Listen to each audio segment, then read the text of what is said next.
Creo que ya estamos en directo, pero vamos a esperar que se vaya conectando gente. Vale. Que Jero no lo confirme por aquí.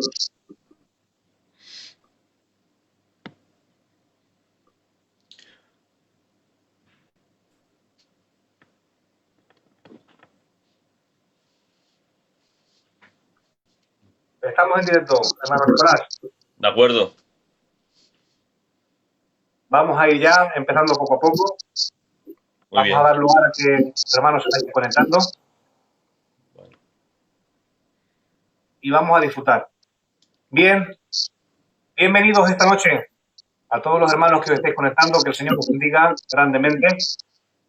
Lleva un tiempo sin moderar con ustedes, pero nuevamente volvemos a estar aquí para gozar de nuestro Dios, de su rica palabra y de los hermanos que tenemos en nuestra misión, que tan bendecidos están por el Señor.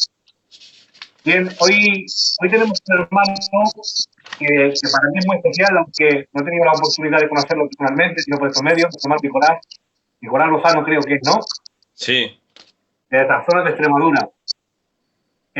Hoy vamos a gozar de lo que Dios tiene para nosotros. El tema a desarrollar creo que es un tema bastante interesante, como es la antropología.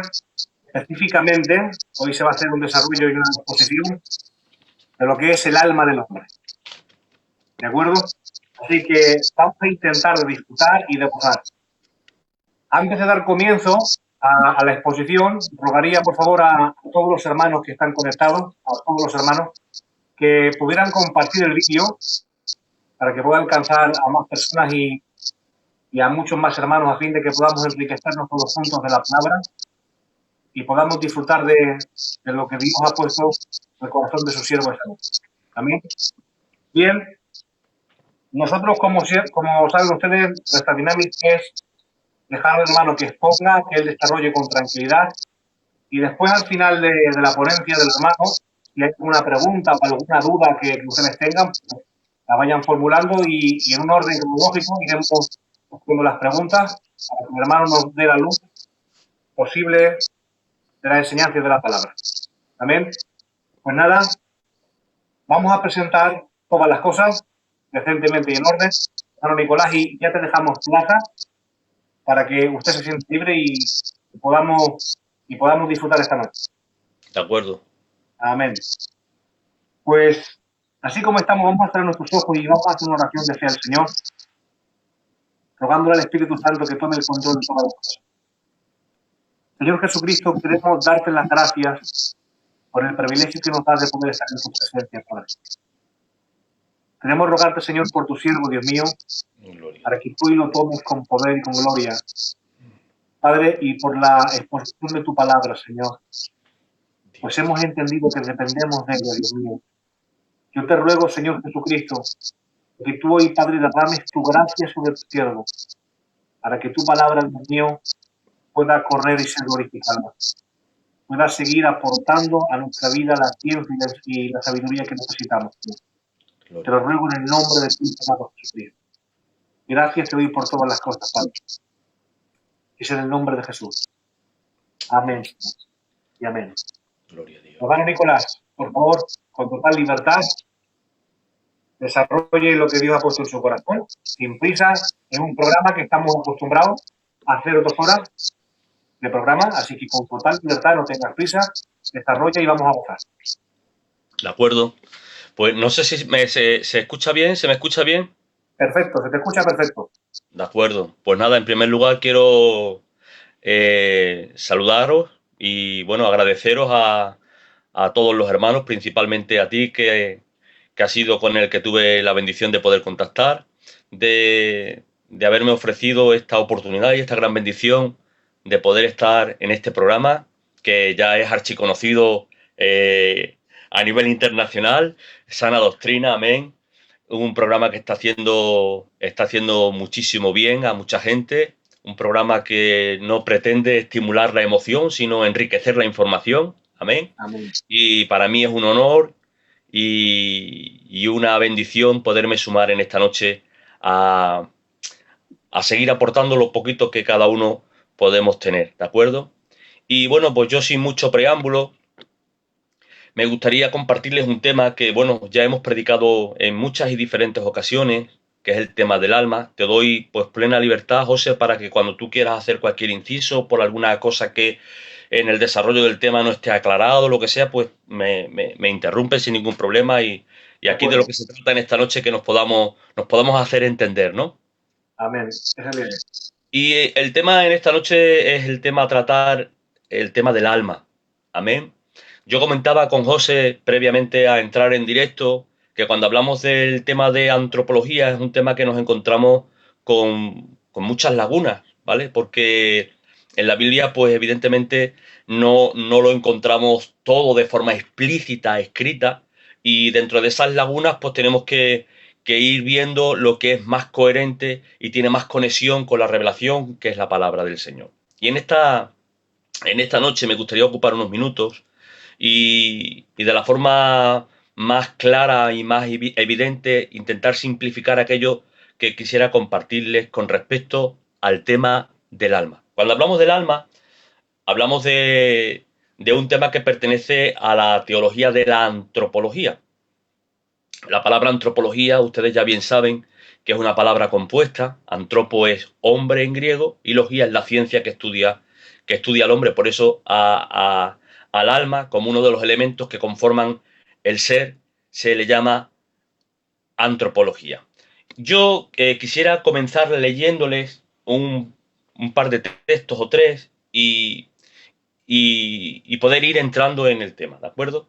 En Primera de Tesalonicenses, en el capítulo 5, versículo 23, dice el apóstol San Pablo, dice, y el mismo Dios de paz os santifique por completo, y todo vuestro ser, espíritu, alma y cuerpo, sea guardado irreprensible para la venida de nuestro Señor Jesucristo. Fiel es el que os llama, el cual también lo hará. Este texto lo utilizo como un soporte, como una base bíblica para poner de manifiesto que el alma es un término que está revelado en la palabra del Señor y además de eso también es un texto que nos da un aval para poder decir de que el hombre es una tricotimia. Amén. Evidentemente, de forma implícita, cuando hablamos de hombre, estamos hablando de mujer, ¿vale? Entonces, cuando utilizamos Primera de Tesalonicenses, en el capítulo 5, versículo 23, lo utilizamos para poner de manifiesto y de relieve de que el alma es un término bíblico que aparece en la Escritura y además de eso se suma de que también nos vale para poder corroborar y refrendar de que el hombre es un ser tripartito, es una tricotimia y no una dicotimia. Amén. Hay otro texto que se encuentra en Hebreos, en el capítulo 4, versículo 12, que también se suma a este sentir, donde el autor a los Hebreos dice, porque la palabra de Dios es viva y eficaz, y más cortante que toda espada de dos filos, que penetra hasta partir el alma y el espíritu. Amén. Las coyunturas y los tuétanos disciernen los pensamientos y las intenciones del corazón. Otro texto que pone de manifiesto que el hombre no es una dicotimia, no es un dualismo de cuerpo y espíritu, sino que es una tricotimia, es un tripartito de cuerpo, de alma y de espíritu. Y por último, por lógica coherente en la interpretación hermenéutica de Filipenses en el capítulo 2, versículo 5, también hay un texto que nos ayuda bastante a poder aseverar la tricotimia del hombre. Allá pues en vosotros este sentir que hubo en Cristo Jesús, el cual siendo en forma de Dios, no estimó el ser igual a Dios como cosa a que aferrarse, sino que se despojó a sí mismo, tomando forma de siervo, hecho semejante a los hombres. Cuando está hablando de la semejanza, el apóstol San Pablo en la carta a los Filipenses, de nuestro Señor Jesucristo a nosotros, está hablando de su humanidad. Evidentemente salvando las diferencias, puesto que en la humanidad de Cristo no había pecado original y mucho menos pecado personal. Pero sí en la constitución de la naturaleza humana de Cristo, sí podemos ver que el apóstol San Pablo arroja una revelación digna de ser considerada en esta noche y dice que en su humanidad Cristo fue semejante a nosotros. Si nosotros observamos la humanidad de Cristo en la palabra del Señor, podemos descubrir que Cristo tenía alma Amén. humana, tenía espíritu humano, tenía cuerpo humano. Luego, entonces, el ejemplo y el paradigma de la humanidad del hombre lo podemos encontrar evidenciado en la naturaleza humana de Cristo, donde el propio Cristo era una tricotimia en su humanidad.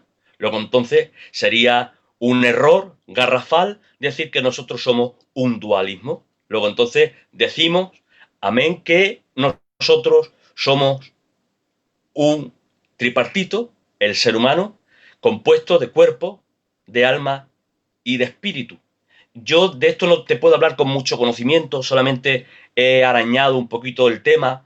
Y con respecto al tema del dualismo, del dualismo del hombre, su origen realmente son corrientes filosóficas que tomaron teólogos de los primeros siglos y fusionaron conocimiento teológico con conocimiento filosófico, y de ahí sale la dualidad del hombre, porque en principio el pensamiento más primigenio con respecto a la dualidad vino de filósofos de renombre como Aristóteles, Platón y todos estos hombres, Sócrates, ¿de acuerdo? Y estos hombres pues tuvieron gran influencia en los teólogos del primero, del segundo, del tercer siglo, y estos fueron pensamientos que de alguna forma influyeron, pero la Biblia nos enseña claramente que nosotros no somos un dualismo, no somos una dicotomía, sino por el contrario somos una tricotimia, cuerpo, alma y espíritu. Evidentemente, si tuviéramos que hablar de los tres elementos, necesitaríamos mucho tiempo, y yo me quisiera centrar en uno de esos tres elementos que conforman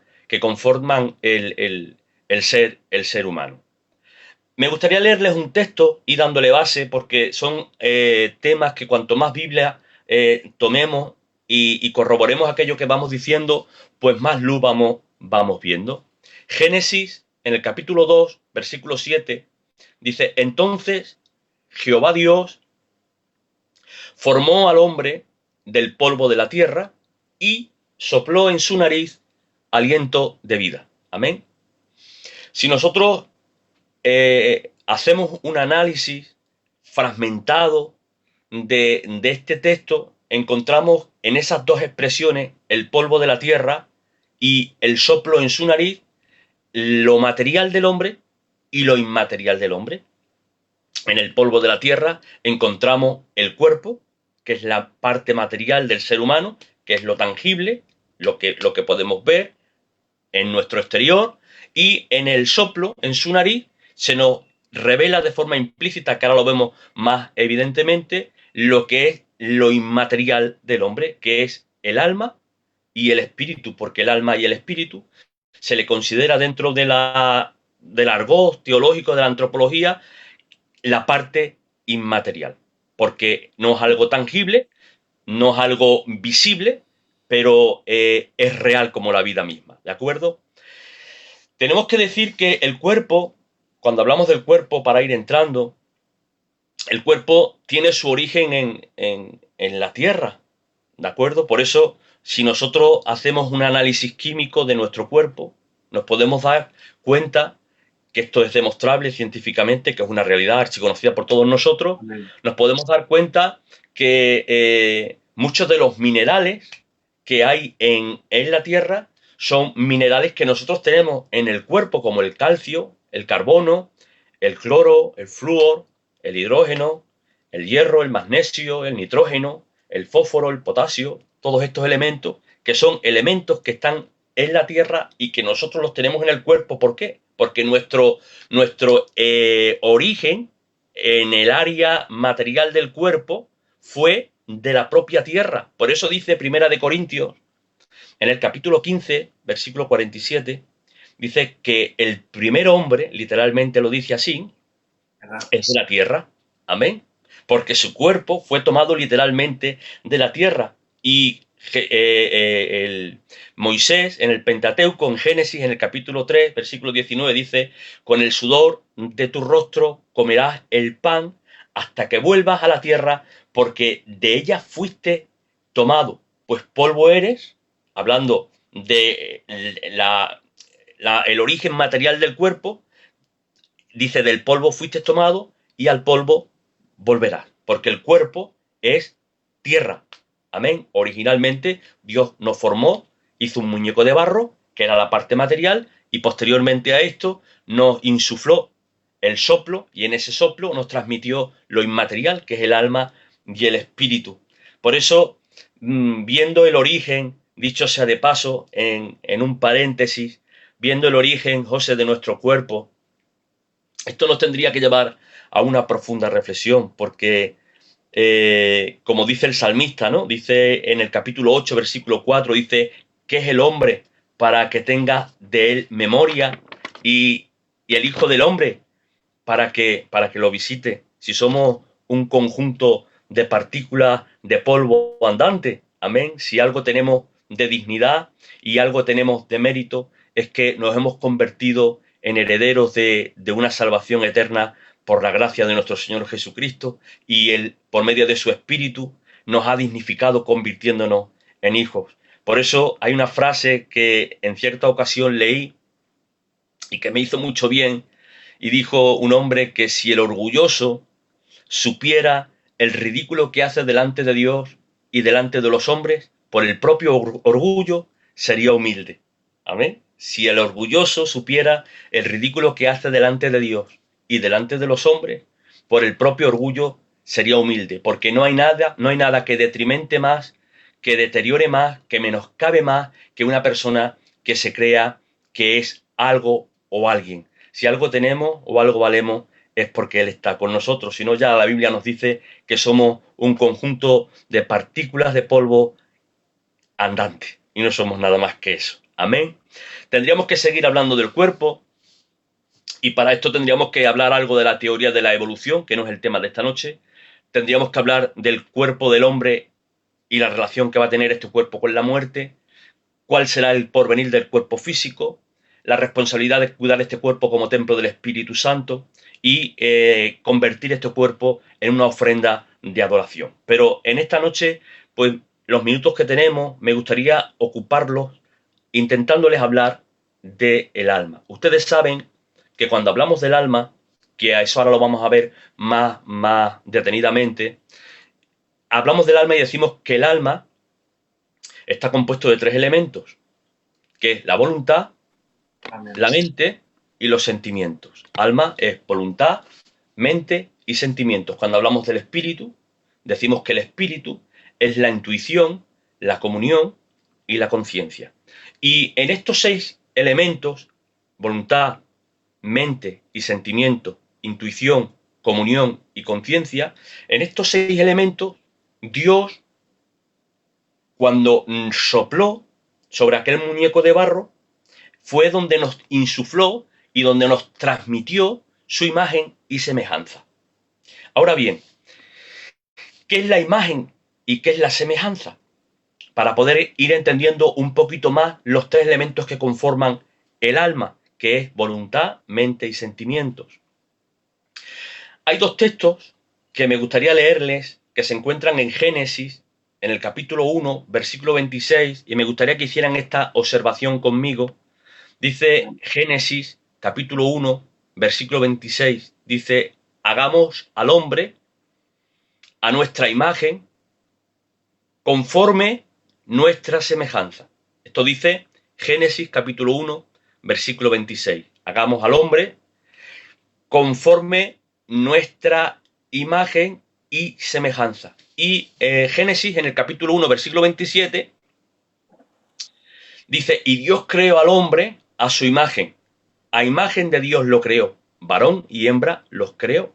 Estos dos textos es muy importante de hacer una observación para llegar a entender qué significa la palabra imagen y la palabra semejanza. La palabra imagen y la palabra semejanza viene en el original hebreo como selek demu, ¿de acuerdo? Que viene a significar imagen semejante. Selek demu significa imagen semejante. ¿Y qué quiero decir con esto? Que tanto imagen como semejanza vienen a significar lo mismo, ¿de acuerdo? Porque cuando la Biblia utiliza estos dos términos, podemos ver en estos dos textos y en algunos más, que no los quiero leer para no entretenerme y poder seguir avanzando, que los utiliza indistintamente. En Génesis, en el capítulo 1, versículo 26, dice, hagamos al hombre a nuestra imagen conforme a nuestra semejanza. Y en el versículo 27 del mismo capítulo dice, y Dios creó al hombre a su imagen, y da por hecho que en la expresión de imagen también va semejanza, porque son términos que se pueden utilizar indistintamente, porque Selet de Mu no significa otra cosa que imagen semejante, ¿de acuerdo? Ahora bien, ¿qué es la imagen de Dios o la semejanza de Dios en nosotros? Porque viene a significar lo mismo. ¿Qué es la imagen de Dios en nosotros? Mire, tengo que comenzar diciéndoles que la imagen de Dios en nosotros son características del ser eterno de Dios que han sido dadas de forma única, singular y exclusiva al hombre. Nada de lo creado dentro de la creación ha recibido la imagen y la semejanza de Dios, solamente el hombre y por lo tanto la mujer. Y cuando hablamos de la imagen y de la semejanza de Dios en nosotros, decimos que la imagen y la semejanza de Dios en nosotros son características del ser eterno de Dios que nos han sido transmitidas por medio del soplo para poner una diferencia en nosotros a relación de todo lo creado. Y esa imagen y esa semejanza la encontramos en los 6 elementos de nuestra parte inmaterial, en nuestra alma y en nuestro espíritu. ¿Por qué digo esto? Porque, mire, de todo lo creado, lo único que tiene voluntad propia es el hombre. Los animales no tienen voluntad propia y nada del mundo existencial tiene voluntad propia. Por eso la voluntad propia forma parte de la imagen y semejanza que Dios nos transmitió a nosotros. La razón y la inteligencia forma parte de la imagen y de la semejanza que Dios nos impartió a nosotros. Nada de lo creado tiene raciocinio ni tiene inteligencia, solamente el ser humano. Los animales tienen capacidad de aprendizaje. A esto, en el argot psicológico, se le llama, a la capacidad de aprendizaje de los animales, se le llama condicionante clásico operante que atienden a un estímulo. Lo vuelvo a repetir, ¿vale? Los animales tienen capacidad de aprendizaje, que técnicamente a esa capacidad de aprendizaje se le llama condicionante clásico operante que atienden a un estímulo. Te pongo un ejemplo, José, y también a los hermanos que nos puedan estar escuchando para hacerme entender. Un loro tiene la capacidad de poder aprender una palabra, pero no tiene la capacidad de tener comprensión de la palabra que ha aprendido. ¿De acuerdo? ¿Por qué? Porque no tiene raciocinio y no tiene inteligencia. El loro tiene la capacidad de poder aprender algo, que se le llama en el argot psicológico condicionante clásico operante que atiende a un estímulo. Tiene la capacidad de aprender algo, pero sin entender lo que han aprendido. Porque la palabra inteligencia o raciocinio en el original viene como el fronesis, que no es la capacidad de aprender sin entender, sino que es la capacidad de entender con comprensión todas las cosas. Por eso, lo único que tiene capacidad de adorar a Dios, de todo lo creado, es el hombre. Porque para adorar hay que tener voluntad y hay que tener raciocinio e inteligencia. Por eso nosotros, a diferencia de todo lo creado, somos los que podemos adorar. Habrá alguien que me pueda decir, hermano Nicolás, en los Salmos encontramos algún tipo de versículo donde dice, alábenle los cielos, alábenle la tierra, alábenle en todos los elementos que se conforman en el vasto universo. Y es cierto, pero no es una alabanza con las mismas condiciones que nosotros, sino que la creación está alabando a Dios en la medida que está cumpliendo con la función para la cual fue creada. Pero nosotros alabamos a Dios no por creación, sino por redención, ¿de acuerdo? Y no por función, sino por comprensión. Y esto es una forma de adoración que tan solamente le ha dado Dios la prerrogativa, el honor y el privilegio de poderlo tener nosotros. Por eso, una de las condiciones y de los elementos con los cuales Dios nos hizo acopio en su imagen y semejanza, en aquel insuflarnos en el soplo, la razón y la inteligencia, es para que tuviéramos la capacidad de comprender y para que pudiéramos adorarle y glorificarle. Lamentablemente hay gente que utiliza la inteligencia para hacer bombas y para hacer el mal. Amén. Pero el mejor uso que podemos dar de la inteligencia es poder adorar a Dios, porque me viene a la mente en este momento una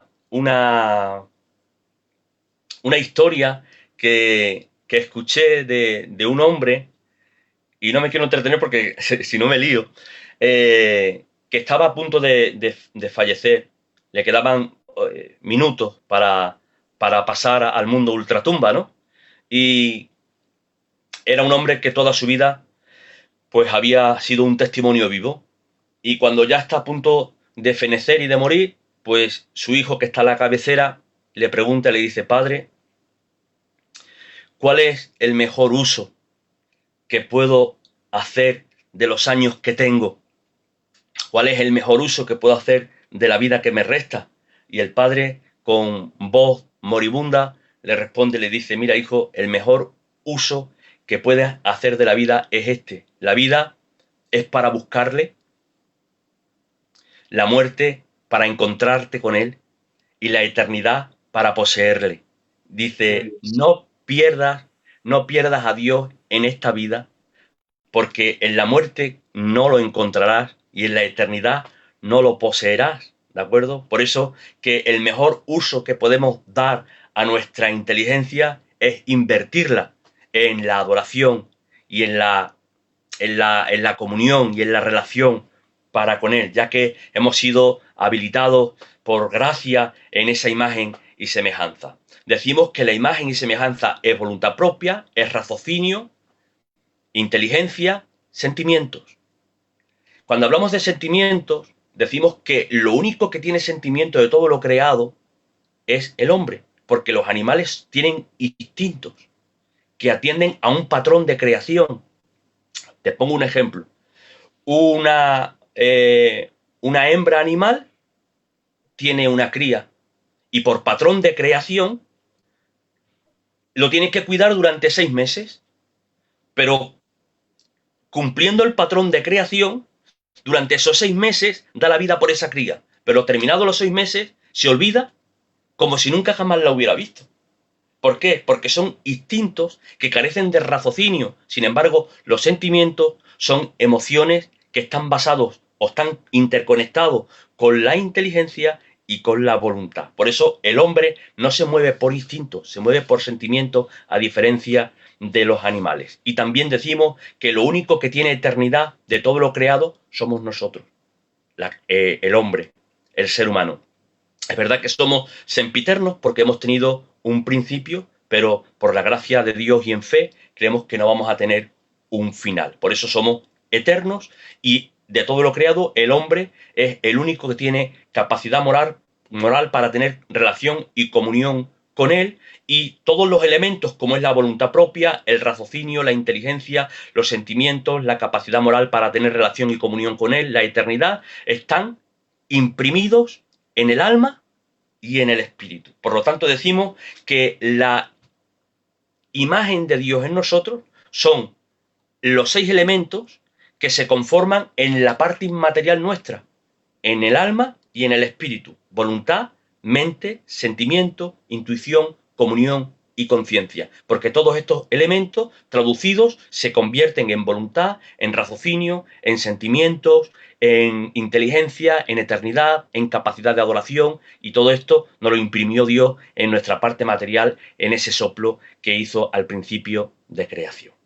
Vale, seguimos adelante. Tendríamos que decir, llegados a este punto, y vamos a ir entrando, que habiendo explicado qué es el alma dentro de las limitaciones que embarga temas de tanta profundidad, y decimos que el alma es voluntad, mente y sentimiento, que somos una tricotimia, que es la imagen de Dios en nosotros, tendríamos que hacernos una pregunta y decirnos, ¿tenemos conocimiento por medio de la palabra de que el primer alma y el primer espíritu fue dado por Dios directamente a Adán? Pero la pregunta es, ¿y el alma y el espíritu, posteriormente a Adán, de qué forma y manera lo ha ido recibiendo el hombre y la mujer?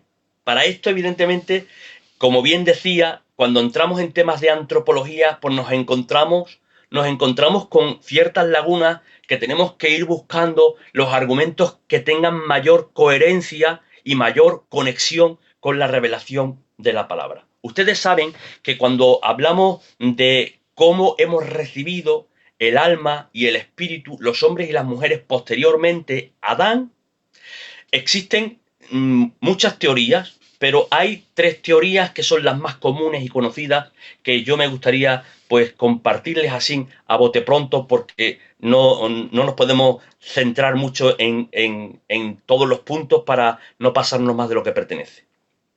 La primera teoría, con respecto a cómo se ha recibido el alma y el espíritu después de Adán, se le llama la teoría de la preexistencia. ¿De acuerdo? Esta teoría consiste en decirnos de que todas las almas fueron creadas antes que el ser que la tenía que recibir, antes que la persona que la tenía que recibir. Quiere decirse que, según la teoría de la preexistencia, mi alma existió antes que yo. Pero yo tengo que decir con respecto a esta teoría, que es la teoría de la preexistencia, que está embargada e impregnada de una profunda incoherencia con relación a la palabra, y ahora voy a explicarles por qué. Luego hay una segunda teoría, que es la teoría del creacionismo. Amén. Esta teoría consiste en decirnos de que el alma es creada in situ, el alma y el espíritu, es creada in situ en el momento que un ser humano se engendra. Quiere decir que en cada engendramiento viene el espíritu, viene Dios, ¡pam!, e imprime el alma y el espíritu. Y a esto se le llama la teoría del creacionismo. Pero tenemos que decir, porque luego está también la teoría del traduccionismo, que también incurre en un gravísimo problema, porque dice que la teoría del traduccionismo consiste en enseñar de que todas las almas fueron puestas en Adán, ¿de acuerdo? Y Adán la fue transmitiendo de generación en generación, pero también es una teoría profundamente peligrosa porque roza la reencarnación, lo cual la Biblia rechaza de plano, ¿de acuerdo? Y decimos, esto es muy importante, que no podemos aceptar la teoría de la persistencia de las almas, ni la teoría del creacionismo de las almas, por dos motivos que son de lógica coherente. ¿Por qué? Porque si decimos que Dios ya tiene nuestra alma creada antes de que nosotros vengamos al mundo existencial, y que cuando venimos al mundo existencial nos la da, y si decimos o damos por válida la teoría del creacionismo, donde decimos de que cada alma es dada en el momento de la gestación, estamos incurriendo en un gravísimo error y en un gran problema. ¿Por qué? Porque estamos diciendo de que las almas que Dios nos da, nos las está dando con pecado original. ¿Entendemos? Luego, entonces, no podemos dar por buena ni la teoría del traduccionismo, ni la teoría de la preexistencia, ni la teoría del creacionismo, donde Dios interviene directamente en la impartición del alma y del espíritu, porque toda el alma y espíritu después de Adán vienen con el defecto de pecado original. Y tengo que decirles que si por algo se caracteriza a Dios, que Él es santo de forma inherente y óntica, es que Él no nos va a dar nada que tenga pecado original y mucho menos personal. ¿Por qué? Porque el primer alma y el primer espíritu que Dios impartió a Adán lo dio exento de toda contaminación de pecado original y de pecado personal. Luego entonces decimos, no me vale la teoría de la preexistencia, porque si Dios me está dando el alma, me está dando el alma con contaminación. Y Dios no da almas con pecado. No me vale la teoría del creacionismo, porque si Dios es el que imparte el alma en el momento de la gestación, Él trae el alma con el pecado original. Tampoco me vale. Luego entonces, ¿cuál es la teoría más coherente y que tiene más conexión con las palabras?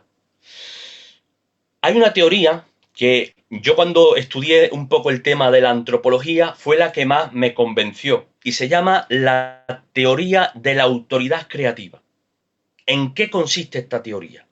Mire, para poder entender esta teoría, primeramente me gustaría leer unos textos que se encuentran en Génesis, en el capítulo 1, versículo 27 y 28.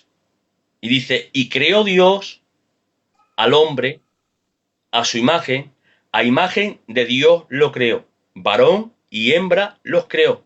Y atención porque aquí viene, José, el eje central del texto. Dice, los bendijo Dios y les dijo, atención, fructificad y multiplicaos, llenad la tierra y sometedla. Lo vuelvo a repetir, los bendijo Dios a Adán y a Eva en forma singular, perdón, en forma plural, se dirige a ellos y les dice, fructificad y multiplicaos, llenad la tierra y sometedla. Ahora bien, cuando leemos este texto, nos da un soporte coherente para poder decir que la teoría de la autoridad creativa es la más lógica y la más coherente para entender de qué forma y de qué manera se recibe el alma y el espíritu después de Adán. Mire, en los últimos 60 o 70 años ha habido una revolución tanto del mundo biológico como del mundo genético como del mundo cromosomático. Pues hasta hace aproximadamente unos 60 o 70 años se creía que el hombre era el que ponía todo y la mujer tan solamente era un recipiente que recibía para poder engendrar. Sin embargo, con el descubrimiento de la ciencia, hace pues muy poquito tiempo, hace unos 50 o 60 años aproximadamente, se ha llegado a descubrir lo que de alguna forma la Biblia ya nos está revelando. Atención a esto. ¿Por qué? Porque la Biblia, cuando habla de la capacidad de creación, no se dirige de forma singular a Adán, sino habla de forma plural, tanto a Adán como a Eva. Por eso le dice, fructificad y multiplicaos. No se está refiriendo a Adán solamente, se está refiriendo a Eva también. No está hablando en singular, está hablando en plural. Y esto lo corrobora la ciencia cuando a día de hoy pues ya se tiene certeza y conocimiento preciso de que el ser humano está compuesto de 46 cromosomas. 23 cromosomas aporta el papá y otros 23 cromosomas que aporta la mamá. Quiere decirse que la mamá no es un recipiente que recibe la semilla del hombre, sino que forma parte integral en una perfecta combinación de la constitución del ser humano, porque se necesitan 23 cromosomas que aporta mamá y 23 cromosomas que aporta papá, que hacen la suma de los 46 que dan a luz un ser humano. Ahora bien, tenemos que decir que para que pueda haber un engendramiento y para que pueda haber vida, tiene que haber alma y tiene que haber espíritu. Porque si no hay alma y no hay espíritu, ¿qué es lo que había al principio antes de que Adán recibiera el alma y el espíritu? ¿Qué es lo que había? Había sencillamente un muñeco de barro. Porque la vida del cuerpo te la da el alma. Luego entonces, para que Adán y Eva pudieran cumplir con la exigencia que Dios le demandaba de la fructificación y de la multiplicación, los tuvo que autorizar, los tuvo que legitimar para que pudieran crear vida.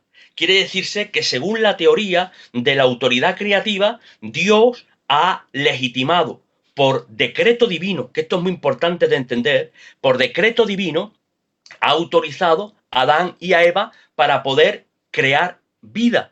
Cuando ha autorizado a Adán y a Eva, estoy hablando de la combinación sincronizada que tiene que haber entre un hombre y una mujer. Cuando hay una combinación sincronizada y los cromosomas del hombre juntamente con los de la mujer se combinan en un acto perfecto, ahí surge la vida y es el hombre conjuntamente con la mujer los que imparten el alma y el espíritu por decreto divino, porque no podría haber fructificación y multiplicación si no hubiera capacidad de poder transmitir el alma y el espíritu. Y de esta forma, sí podemos entender el por qué recibimos un alma con pecado original, porque no nos la ha dado Dios directamente, sino que nos es transmitida por nuestros ancestros, que estos a su vez lo recibieron de los suyos y como consecuencia del error de Adán, ese defecto se ha venido transmitiendo de generación en generación porque por decreto divino Dios autorizó al hombre y a la mujer. Por lo tanto, decimos que el alma y el espíritu, según la lógica o la teoría más coherente, sería la teoría de la autoridad creativa, donde Dios autorizó, atención a esto que es muy importante, por decreto divino, para que estos pudieran impartir el alma y el espíritu, porque si no, no podría haber fructificación y no podría haber multiplicación. Y es por esto, por lo cual entendemos que el alma que recibimos viene con la herencia del pecado original porque la recibimos de nuestros padres directamente. ¿De acuerdo? Amén. Hay un texto que de alguna forma nos viene a corroborar esta teoría de la autoridad creativa, que se encuentra en Génesis, en el capítulo 2, versículo 3. Y dice, y bendijo Dios al séptimo día y lo santificó, porque en él reposó de toda la obra que había hecho en la creación. Este es un texto muy importante y muy elocuente con respecto al tema que nos ocupa. Dice, y bendijo Dios al día séptimo y lo santificó, porque en él, ¿qué dice? Reposó, descansó de toda la obra que había hecho en la creación. Intentando parafrasear y simplificar lo que nos quiere decir este texto, nos está diciendo que Dios, cuando terminó de crear, en esa creación quedó activado un mecanismo con un patrón de creación donde Él propiamente marcó. Y Él no está, atención a esto, Él no está creando constantemente. Él no está creando constantemente, sino que el propio patrón de creación por decreto divino que Él estableció permite la fructificación y la multiplicación. ¿De acuerdo? Las flores, el desarrollo del mundo vegetal, el desarrollo del mundo animal, no lo está creando Él, sino que se está procreando por sí mismo. ¿Por qué? Por el patrón de creación que Él propiamente creó. Y cuando hablamos de las almas que han venido existiendo desde Adán hasta nuestros días y posteriormente a los nuestros, tenemos que decir que no es que Él los esté creando constantemente, sino que por el propio patrón de creación que Él estableció, porque Él en el séptimo día descansó de todo lo que creó, pero que creó y activó un mecanismo que se fuera creando por sí mismo, evidentemente por decreto divino. Esto permite de forma automática, por autoridad delegada, la multiplicación y la fructificación del alma y del espíritu. Hay un texto que también viene más o menos a decirnos lo mismo, que se encuentra en Hebreos, en el capítulo 1, versículo 3, dice, el cual, siendo el resplandor de su gloria y la imagen misma de su sustancia, y quien sustenta todas las cosas, con la palabra de su poder. No nos está diciendo que está creando, sino que está sustentando lo que ya se creó. Y en ese sustentar lo que ya se creó, está poniendo de manifiesto la activación del mecanismo de patrón de creación para que las cosas se vayan desarrollando por sí mismas dentro del patrón establecido por creación y por decreto divino. Luego entonces terminamos diciendo que Cuando hablamos de cómo recibimos el alma y el espíritu después de Adán, los hombres y las mujeres, decimos que no podemos dar por bueno la teoría de la preexistencia, ni tampoco la teoría creacionista, ni tampoco la teoría del traducionismo, porque chocan de frente, frontalmente, con la revelación de la palabra eterna y la lógica más coherente, que tiene mayor conexión con lo que nos enseña la palabra, sería la teoría de la autoridad creativa, donde Dios, en aquella ordenanza, en aquella autoridad delegada y en aquella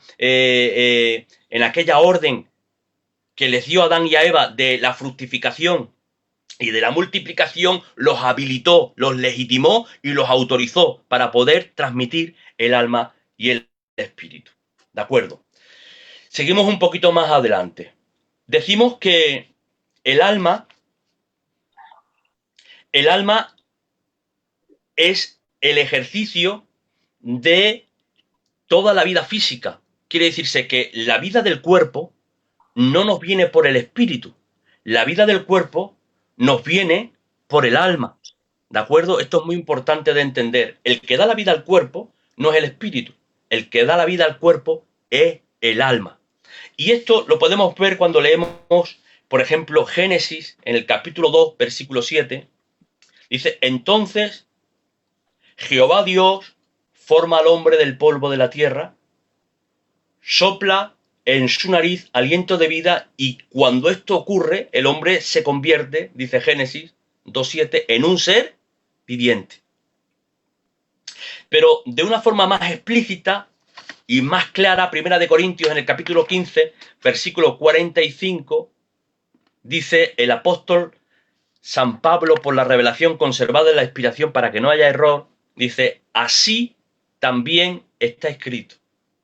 Fue hecho el primer hombre, Adán, que fue hecho un alma viviente. Porque aquel muñeco de barro dejó de ser una materia inerte para pasar a ser una materia activa en el momento que el alma entró dentro y le transmitió vida. Luego entonces decimos que el alma es el ejercicio de toda la vida física. Ahora bien, hay un par de textos que ponen de manifiesto con soporte bíblico esto que les estoy hablando. Génesis, en el capítulo 35, versículo 17, hablando de Raquel, la mujer de Jacob, dice, aconteció que como había trabajo en el parto, la partera le dijo, no temas, porque también tendrás este hijo. Ella, al salírsele el alma, ¿qué ocurrió? Que murió. Amén. Y le puso por nombre Benoni, pero su padre lo llamó Benjamín. ¿Cuándo muere Raquel literalmente? Cuando el alma sale.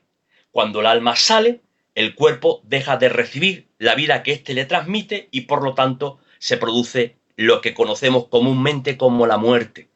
Primera de Reyes en el capítulo 17, versículo 22, dice, Jehová oyó la voz de Elías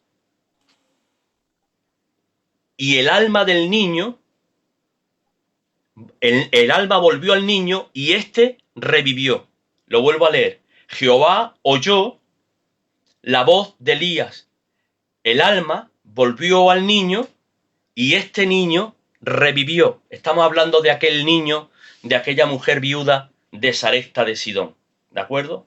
Aquel niño fallece y para que se pudiera producir una resurrección, tuvo que haber un retorno del alma que ya se había marchado, porque solamente mediante el ejercicio que imparte la vida física del alma se puede vivir. Luego entonces cuando el alma vuelve, el niño vuelve a vivir. Por lo tanto decimos que el alma es el ejercicio de la vida física. El alma es lo que imparte la vida al cuerpo.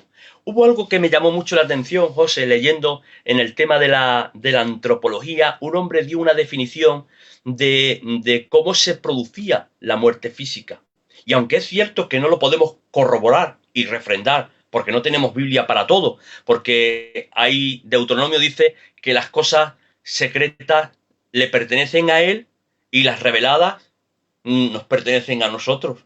Y hay un proverbio que, si no mal recuerdo, es un proverbio que está en el capítulo 25, que dice que la gloria del rey es su honra, pero la gloria de Dios es su secreto. Por eso, aún cuando hablamos de temas, nos encontramos en algunos casos indigentes y sin recursos, porque nos encontramos embargados por muchas incomprensiones que no tenemos la capacidad de poderlas explicar satisfactoriamente. Pero esto, lejos de empequeñecer a Dios, lo engrandece, porque como dijo aquel hombre, cuanto más te acercas, más cuenta te das de la grandeza que entraña todo lo que gira en torno a él, ¿de acuerdo? Y hablando de la muerte, hubo algo que me llamó mucho la atención, y había un hombre que decía que la muerte se producía con respecto al tema de la antropología, porque cuando los órganos vitales del cuerpo, como es el corazón, como puede ser el pulmón, como puede ser el hígado, como puede ser el cerebro, cuando los órganos vitales del cuerpo enferman, el alma se siente rechazado. ¿Por qué? Escuche bien. Cuando los órganos vitales del cuerpo enferman, estos dejan de recibir la vida del alma porque están enfermos. Al estar enfermos no reciben la vida del alma. Y cuando el alma se siente rechazado por los órganos enfermos que no reciben la vida que éste les transmite, al sentirse rechazado es cuando el alma sale del cuerpo por la enfermedad de los órganos vitales que rechazan la vida del alma, que es el que le transmite la vida física, y es cuando se produce la muerte. Porque la misión del alma no es mantener los órganos del cuerpo con salud, sino la misión del alma es transmitir vida física al cuerpo. Los órganos enferman, cuando están enfermos dejan de tener conexión y de recibir la vida del alma, y cuando el alma se siente rechazada, sale del cuerpo y es cuando se produce la muerte física. Y de esta forma tan simple y al mismo tiempo tan profunda, definió cómo se podía producir con lógica coherente lo que era la muerte física. Llegados a este punto, donde estamos diciendo que el alma es la vida del cuerpo, tendríamos que tocar un par de textos que parece ser que se contradicen dentro de la palabra. Pero tengo que decir que la palabra no se contradice, la palabra se complementa. Hemos dicho que la vida del cuerpo es el alma, porque el alma es el ejercicio de toda la vida física. Sin embargo, nos encontramos en Levítico, en el capítulo 17, versículo 11, que dice, porque la vida de la carne en la sangre está. ¿Vale? Y en Deuteronomio, en el capítulo 12, versículo 23, dice, solamente que te mantengas firme en no comer sangre, porque la sangre es la vida y no comerás vida juntamente con la sangre. Luego, entonces, ¿cómo podemos explicar todo esto?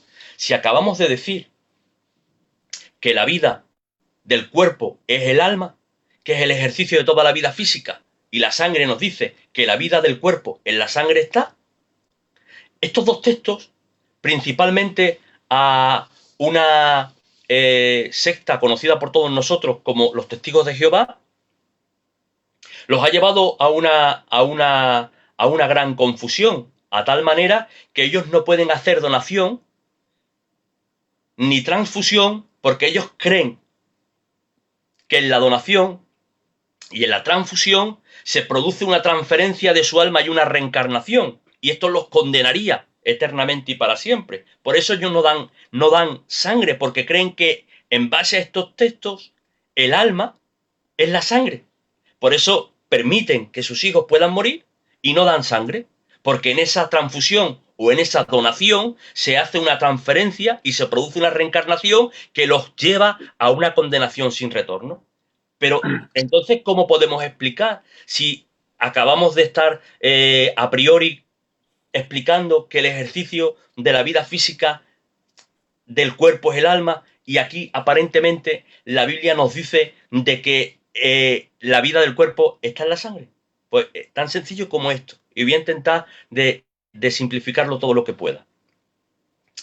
La Biblia no se contradice, la Biblia se complementa. Y lo que aquí nos quiere decir es que el alma, atención a esto, utiliza la sangre como vehículo para llevar la vida suya a todo el cuerpo. Luego entonces decimos que la sangre es el vehículo de la vida del alma. Pero cuando la sangre sale del cuerpo, se convierte en una materia orgánica y entra en un rápido proceso de descomposición y no es más trascendente. ¿Por qué? Porque la sangre no es el alma.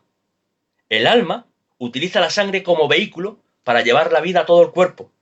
Pero el origen de la vida no está en la sangre. El origen de la vida está en el alma. Por eso cuando nosotros hacemos una donación, no se produce ningún tipo de transferencia, ni ningún tipo de reencarnación de nuestra alma, porque la sangre no es el alma.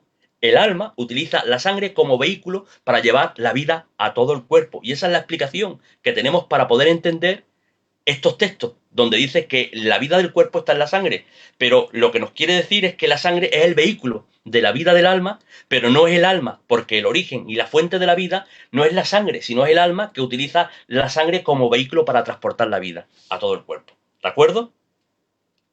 ¿Ha quedado entendido, José? Sí, sigue. Vale. Seguimos un poquito más adelante y no quisiera cansarlos mucho y me gustaría hablarles de algo que es muy importante, donde vamos a entender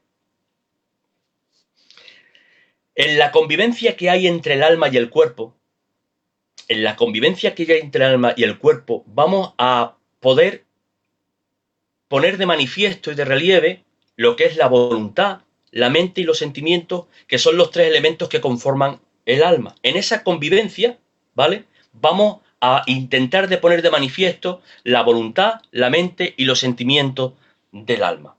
¿De qué forma se interrelacionan el alma con el cuerpo?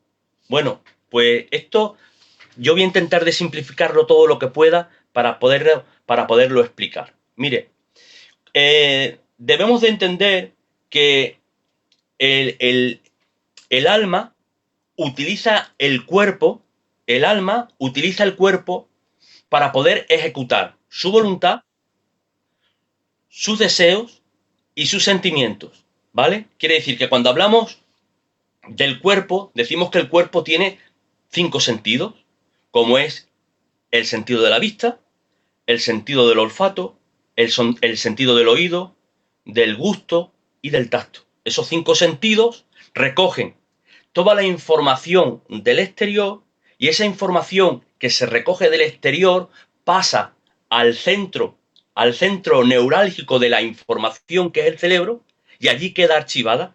Atención a esto. El cerebro recoge toda la información, o mejor dicho, el alma recoge toda la información del centro neurálgico del cuerpo, que es el cerebro, el alma la recoge del cerebro. Y cuando la recoge, traduce, ejecuta, ordena, manda y el cuerpo la culmina. Pongo un ejemplo. Yo con mis ojos, José, yo estoy viendo cómo se están riendo de mí.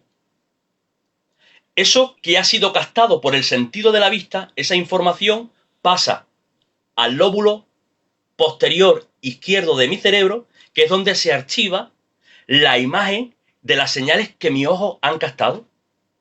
Esa imagen que pasa al lóbulo posterior izquierdo de mi cerebro, que es donde se archiva, o mejor dicho, donde se configura la imagen de las señales del ojo, porque en los ojos lo que captan son señales y esas señales se configuran aquí atrás.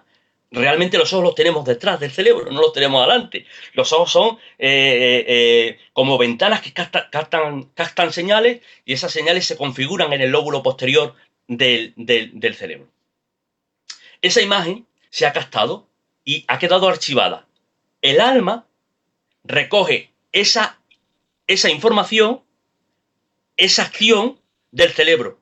Y del alma, José, sale el sentimiento de odio, de rencor y de ira por esa imagen que ha recogido de los 5 sentidos del cuerpo que son archivados en el centro neurálgico del cuerpo, que es el cerebro.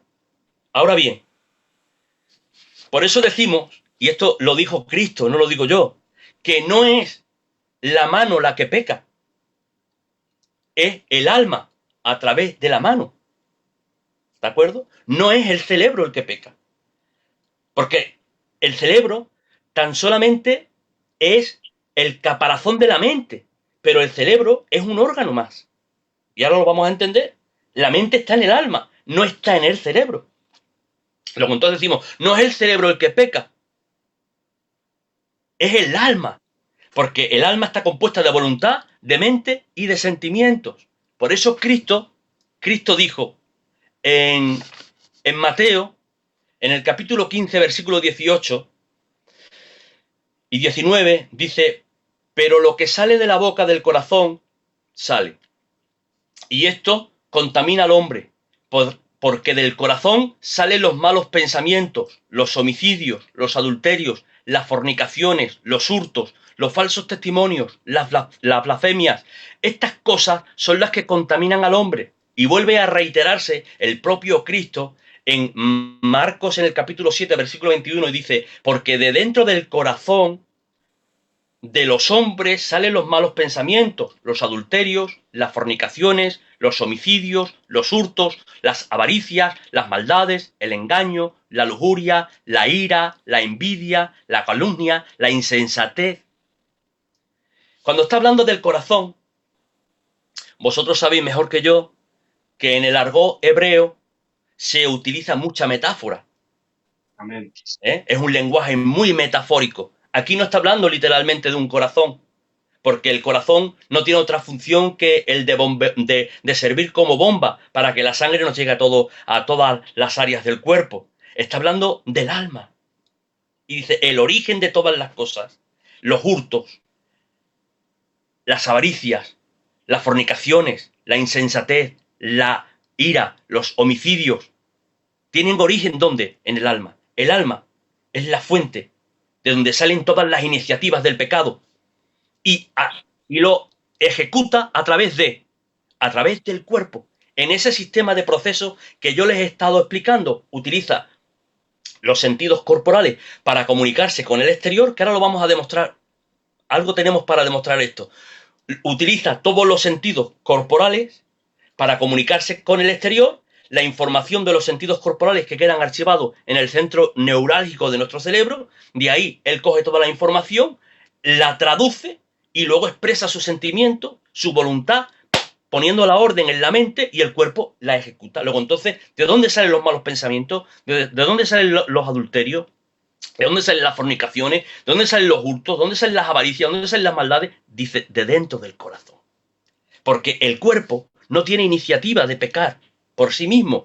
El cuerpo puede crear adicción porque ha probado algo que le ha gustado. La carne crea adicción porque por la iniciativa del pecado del alma ha probado algo y le ha gustado. Y como tú bien sabes, el cuerpo es un compuesto químico. La carne tiene sus compuestos químicos como la adrenalina, las endorfinas, la dopamina. Cuando esto se estimula, crea adicción. Y cuando se estimula por algo que hemos probado que nos ha gustado, se crea una adicción, ¿de acuerdo? Que, pues, te gusta repetir. Pero la iniciativa del pecado no está en el cuerpo. La iniciativa del pecado está en el alma. Y esto lo podemos ver, y no voy a cansarles mucho más, que lo que les he estado comentando con respecto a la relación y convivencia que hay entre el alma y el cuerpo, que es por medio de los sentidos corporales, que estos a su vez archivan o imprimen la información en el cerebro, que es el centro neurálgico de la información del cuerpo, de ahí es recogida por el alma la traduce y también ordena, y el cuerpo ejecuta lo que el alma le ha mandado. Pero cuando se produce una lesión cerebral severa, José, o se entra en un coma profundo, el cerebro, que es el puente comunicador entre el alma y el cuerpo, queda inhabilitado. Y al quedar inhabilitado, el alma no puede recibir la información del exterior, ni tampoco puede ejecutar. Porque tenemos que decir que no hay almas discapacitadas. Son lesiones en el cerebro. Tenemos que decir, no hay almas que entren en coma. Es el cerebro el que entra en coma. Al estar en ese estado, el alma ya no puede llevar a cabo su voluntad, su mente y sus sentimientos porque el puente comunicador que es el cerebro ya no se lo permite. Hay otro ejemplo más evidente todavía. El niño. En el niño hay pecado original, pero no hay pecado personal. Nosotros encontramos un niño recién nacido y decimos que, como bien hemos dicho con anterioridad, ese niño tiene pecado original que ha sido heredado por transferencia de los padres, pero no tiene pecado personal, por eso es salvo, porque Dios es tan justo que Dios no me condena por el pecado original, me condena por el pecado personal. Por eso Él dijo, dejad que los niños se acerquen a mí porque de ellos es el reino de los cielos. Pero dicho esto, tengo que decir que el alma del niño recién nacido ya es el mismo alma que va a tener cuando tenga 50 años. Porque el alma no crece ni decrece, el alma es el mismo, es inmaterial y es el mismo alma. Cuando nacemos ya tenemos el mismo alma que cuando tengamos 80 años. ¿Qué es lo que ocurre aquí? Que el alma no puede llevar a cabo lo que quiere y lo que desea, aunque ya tiene el pecado original, porque el cerebro del niño todavía no se ha configurado. Y como no se ha configurado, no tiene capacidad de entender el lenguaje del alma. A medida que el niño va creciendo y se va familiarizando con el mensaje que le va mandando el alma, es cuando el alma empieza a ejecutar. Por eso podemos ver que ya vemos niños que no levantan un palmo del suelo y ya decimos, este niño cuando tenga un poco más de edad va a ser un peligro. Porque ya estamos viendo los destellos, los reflejos del carácter del alma que ese niño tiene. Porque su cerebro, a medida que se va familiarizando con su alma, empieza a captar sus señales y va poniendo de manifiesto el carácter que tiene ese alma. Pero ¿cuál es el mayor impedimento del alma? El cerebro. Tanto de un niño, porque no está configurado, como de una persona que tenga una lesión cerebral severa. ¿De acuerdo? Por lo tanto, decimos que el alma se comunica con el cuerpo por medio del cerebro, que es el puente comunicador, y es por medio del cual puede recoger la información del exterior y también ejecutarla desde el interior. Amén. Y yo, pues, no quisiera cansarles mucho más y decirles que llevamos 1 hora y 10 minutos aproximadamente y hacerle un resumen de lo que hemos tratado. Y hemos hablado de que la imagen y la semejanza de Dios en nosotros son los 6 elementos que están imprimidos en nuestra parte inmaterial: intuición, comunión y conciencia, voluntad, mente y sentimiento. Hemos hablado de las 3 teorías de cómo se recibieron el alma y el espíritu posteriormente a Adán. Hemos estado diciendo que el alma es el ejercicio de toda la vida física y hemos intentado aclarar los textos que aparecen en Levítico y en Deuteronomio con respecto a la sangre. También hemos intentado hablar de la convivencia que hay entre el cuerpo y el alma, poniendo de manifiesto que el puente comunicador es el cerebro. Y esta es, de alguna forma, la función del alma en el ser humano. Amén. Y yo, pues hasta aquí es lo que quería compartir con vosotros en esta noche. Amén. Se han pasado volando, Nicolás. Bueno, ¿No? Estamos en la presencia de Dios, ¿no? Y nos está viendo, pues, gran parte de España. Se ha pasado volando. Yo no sé pues, ustedes, hermanitos, pero para mí han sido como 10 minutos, la verdad.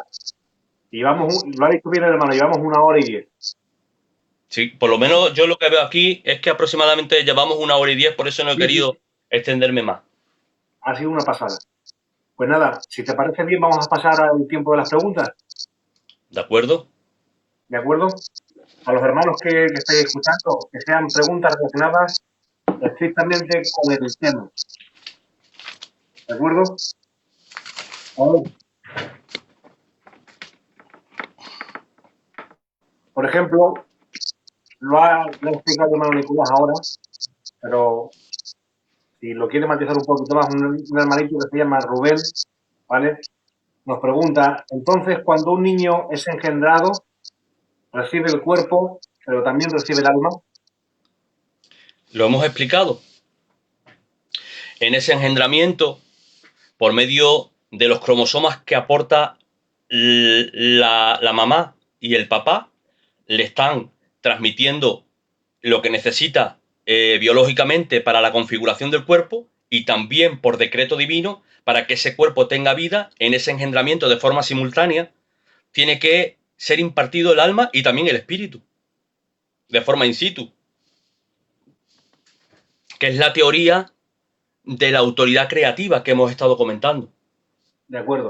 Que lo que bien has dejado claro, sí, Nicolás, es que la del creacionismo Sí. y la otra era la del Era el decreto, ¿no? creacionismo, la preexistencia de las almas, la teoría de la preexistencia de las almas y la teoría del traduccionismo. De La acuerdo. teoría, Que estas tres, digámoslo así, las dejaríamos anuladas por completo. claro, porque si decimos que Dios en la preexistencia tiene las almas antes de que nosotros vengamos al mundo existencial y luego nos la da cuando venimos al mundo existencial, las almas que nos las da con pecado original. Luego entonces no podemos decir que Dios nos dé nada con pecado. Muy bien. Sí, ¿De acuerdo? De acuerdo. Otra pregunta más, ¿vale? Del hermano Manuel Montoya. ¿Hermano? Manuel Montoya se llama. Vale. El alma es quien da vida al cuerpo. ¿Qué función tiene el espíritu? Si nos pudiera hablar un poquito acerca de ello. Bueno, la función del espíritu es el área espiritual nuestra. Como bien he dicho, que el espíritu está compuesto de intuición, de comunión y de conciencia. ¿De acuerdo? Entonces, es por medio del espíritu, por medio de lo cual el hombre, evidentemente la mujer, ha sido habilitada y habilitado para poder tener comunión con Dios. Si nosotros no tuviéramos espíritu, no podríamos tener comunión con Él. Por eso dice el apóstol San Pablo de que el Espíritu Santo da testimonio a nuestro espíritu humano de ¿qué? De que somos hijos de Dios. Por lo tanto, decimos que si la función del cuerpo es dar vida, o sea, la función del alma es dar vida al cuerpo, la función del espíritu principalmente es que podamos tener relación y comunión con Dios y capacidad de adoración. Si no tuviéramos espíritu no podríamos adorar. Por eso dice Jesús en Juan, en el capítulo 4, versículo 24, de que la hora ha llegado de que los verdaderos adoradores puedan adorar en espíritu y en verdad. Porque la función principal del espíritu es la relación y la comunión con Dios. De acuerdo, totalmente. El hermano Eleazar Rodríguez, ¿no? Que es uno de nuestros moderadores también, nos sigue matizando sobre el tema, ¿no? ¿El alma entonces es lo que da vida al cuerpo? Esta es la pregunta. Por supuesto. Una cosa que podemos matizar, si te parece bien, ¿vale? Porque el hombre en su inicio, cuando es creado a imagen y semejanza de Dios, ¿no? Como bien tú has dicho, combinando el creacionismo y el decretismo, ¿no? Has dicho que se llama así, ¿no? Es que no te escucho bien, José. ¿Ahora me oye bien? Se escucha con mucho eco. Tengo un problema y no sé cuál es. Es esta habitación, chacho. Que sí. Son casas antiguas y tienen los techos muy altos. ¿Vale? Dímelo. Cuando nosotros hablamos del hombre en su creación primitiva, cuando Dios lo crea, es creado sin pecado el hombre. Totalmente. Entonces, cuando el hombre pega contra Dios, su espíritu es herido, queda muerto en delitos y pecados. Sí. ¿Es así o no? Pero encontramos como el hombre es una persona viviente, o sea, sigue viviendo. Claro. Para que la gente pueda entender de que, aunque después de ser creado el hombre y después de haber pecado contra Dios, vemos como hay una persona viva, tiene vida, pero su espíritu está muerto en delitos y pecados. Claro. Cuando hablamos de la consecuencia del pecado de Adán, decimos que Adán fue creado para no morir. Amén. Porque la muerte es una imperfección que surge como consecuencia de la desobediencia y del pecado. Originalmente, Adán fue creado para no morir. Como consecuencia del pecado se producen dos clases de muerte. Se produce la muerte física y se produce la muerte espiritual. ¿De acuerdo? Y entonces, aunque Adán peca, ya aquella atribución de perpetuidad en vida física le es quitado Y es cuando la muerte ya tiene legitimidad para poder entrar en el cuerpo. Pero el espíritu, cuando hablamos de la muerte del espíritu, hablamos de una muerte espiritual. Y también es importante recordar que la iniciativa de pecar no está en el espíritu humano, sino que la iniciativa de pecar está en el alma. ¿De acuerdo? Y el espíritu se ensombrece por el pecado del alma, pero el espíritu no tiene iniciativa de pecar. El espíritu, por los elementos que lo conforman, no tiene iniciativa de pecar, porque el espíritu es intuición, comunión y conciencia. Es la voluntad, la mente y los sentimientos lo que toman la iniciativa. Pero la iniciativa del alma no tan solamente perjudica al espíritu, sino también perjudica al cuerpo. Amén. ¿De acuerdo? Que matizamos firmemente otra vez que lo que compone el alma es voluntad, sentimiento y conocimiento. De acuerdo. Seguimos, ¿vale? Vamos haciendo dando las preguntas por orden. A ver, nos pregunta Tomás Santiago Cortés. El alma nace cuando nosotros nacemos y cuando morimos, ¿qué sucede con ella? Bueno, hay un texto, porque cuando hablamos del alma, evidentemente no lo podemos disociar del espíritu, porque aunque son dos cosas diferentes, pero indisolubles, ¿de acuerdo? Amén. Entonces no podemos disociar el alma del espíritu. Hay un texto que dice la Biblia que el espíritu vuelve a Dios que lo dio. Entonces, cuando el hombre muere, el alma, porque ese texto que dice que el espíritu vuelve a Dios que lo dio, pues tiene diferentes interpretaciones que ya se han dado en algunas ocasiones, ¿no?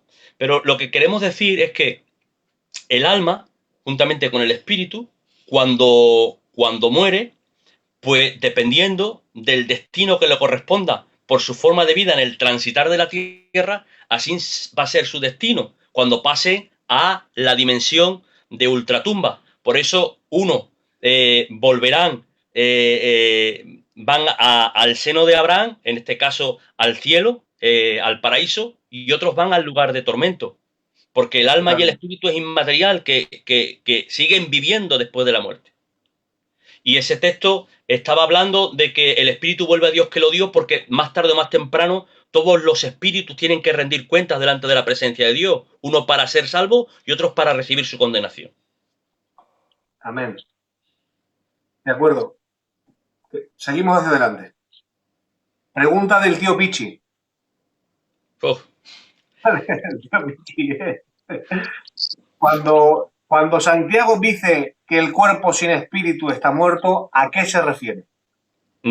¿Que el cuerpo? Sin espíritu está muerto. Claro, porque estamos hablando de que el alma es lo que da vida al cuerpo. Sí. Y él quiere entender cuando sale el espíritu. Sí. Bueno, ese texto, él es un maestro que voy a decirle yo a él, ¿vale? Ese texto para mí tiene dos interpretaciones. Está hablando de que el cuerpo sin el espíritu está muerto porque él sabe mejor que yo de que en algunos momentos el alma y el espíritu se utilizan indistintamente. Son términos que se utilizan indistintamente, ¿de acuerdo? Hay veces que en lugares donde se está refiriendo a alma se refiere a espíritu y hay otros lugares donde refiriéndose a espíritu se está refiriendo a almas y en algunos momentos se está refiriendo de forma indistinta. Pero aunque ahí, para mí, bajo mi punto de vista, se puede estar refiriendo perfectamente al alma y no al espíritu, porque el alma es el que da el ejercicio a la vida física, también se puede interpretar como que el espíritu, hablando de la vida espiritual, el espíritu, hablando de la vida espiritual, porque es el puente comunicador con el mundo del espíritu, si la vida espiritual del hombre no está activa, el cuerpo es como si no existiera. ¿De acuerdo? De acuerdo. Para mí son las dos interpretaciones, que el cuerpo sin el espíritu está muerto, hablando de que el hombre que no tiene vida espiritual está muerto en sus delitos y pecados. Total. ¿De acuerdo? Pero bien es cierto que los términos se pueden usar en algunos momentos indistintamente. De acuerdo. Espero que te haya quedado claro, tío Pichi. Dile que no me haga más esas preguntas que son preguntas que esos son para maestros de otra dimensión. A ver, pues mira, tienes a otro, al tío Cacho, Heredia. Que Dios le ¿Vale? bendiga también. También un Pregunta, gran hombre de la palabra. pregunta, ¿la intuición del espíritu humano es la que discierne la dirección del Espíritu Santo? Que a su vez esa misma intuición es la que espiritualiza la mente. ¿Es correcto? Bajo mi punto de vista, sí. ¿De acuerdo? Porque la mente tan solamente se podrá espiritualizar cuando sea el espíritu el que gobierne. Entonces, ¿cuándo gobierna el espíritu? Cuando el Espíritu Santo toma dominio por medio de la puerta del espíritu humano. Lo que realmente espiritualiza el alma es la intuición que se hace trascendental y la comunión que se hace trascendental a todo el tripartito de nuestro ser. Y yo estoy de acuerdo con lo que ha dicho el hermano Cacho, que mejor lo ha explicado él que yo, vamos, por supuesto. De acuerdo. Al tío Pichi le ha quedado clara la pregunta. Te ha puesto un ok. Sí, pues un saludo para el tío Pichi porque él es uno de los hombres que tenemos, gracias a Dios, en España para poder ser enriquecido y bendecido en todas las áreas, porque si algo me encanta de él, y Dios sabe que no es protocolo ni muchísimo menos, es que es un maestro polifacético. Está especializado en todas las materias. Que Dios lo bendiga mucho. Amén. Que Dios lo bendiga grandemente. Bueno, a ver, hay un hermano, se llama José Luis Vega, y pregunta, antes de la regeneración por medio del Espíritu Santo, ¿qué función tiene la parte del espíritu en el ser humano? No he escuchado bien. No te he escuchado bien, José. Ahora, antes de la regeneración del Espíritu Santo, ¿Ahí? antes de la regeneración, La regeneración del Espíritu antes, Santo. sí, antes de la regeneración por medio del Espíritu en el hombre, ¿qué función tiene la parte del espíritu en el ser humano? Pues realmente ninguna. El espíritu humano Total. es como una lámpara que está apagada, ¿de acuerdo? Y que nos ha sido dada, el espíritu nos ha sido dado como función principal para tener comunión. Cuando no se está utilizando el espíritu para tener comunión, se convierte en una lámpara que, lejos de estar dando luz, se queda ensombrecida y apagada por el pecado del alma. Y ese es el estado del espíritu si no tiene comunión con Dios, que era lo que decía también el hermano Pichi, porque a la verdad el cuerpo sin el espíritu está muerto, porque estamos muertos en vida espiritualmente en nuestros delitos y pecados. ¿Por qué? Porque el espíritu, por causa del pecado, se queda ensombrecido si no tiene relación y comunión con Dios. Amén. Una pasada.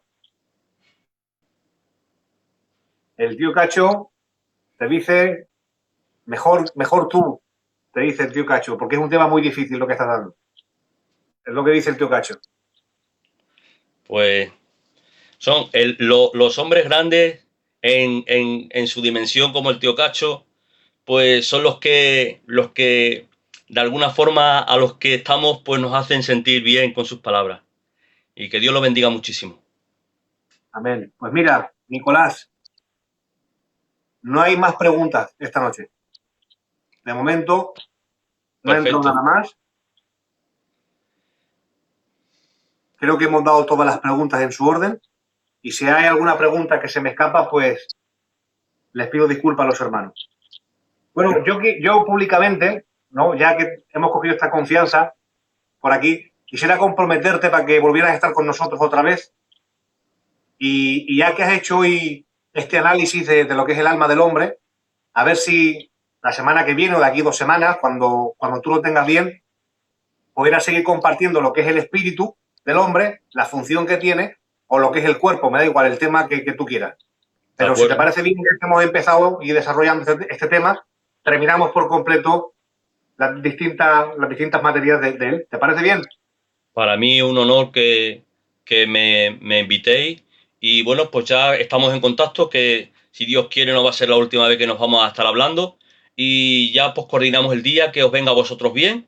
y pues una noche como esta, de tanta bendición, para mí será un honor poderla compartir con vosotros. De acuerdo, pues muchísimas gracias, Nicolás, por estar con nosotros.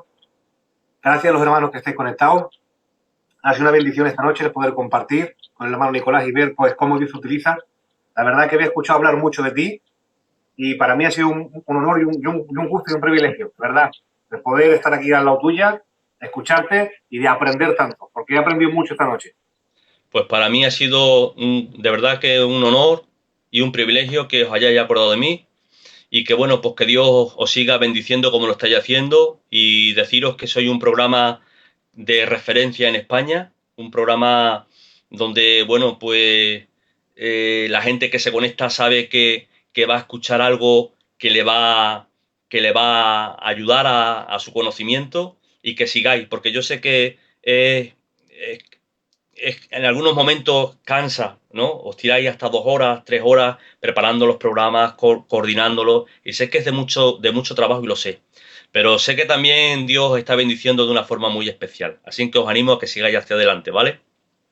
De acuerdo. Que Dios bendiga sana doctrina. Muchas gracias, de verdad. De acuerdo. Pues nada, hasta aquí el programa de esta noche. Gracias por todo y que el Señor os bendiga mucho. Igualmente, José. Que Dios les bendiga a todos. Bendiciones.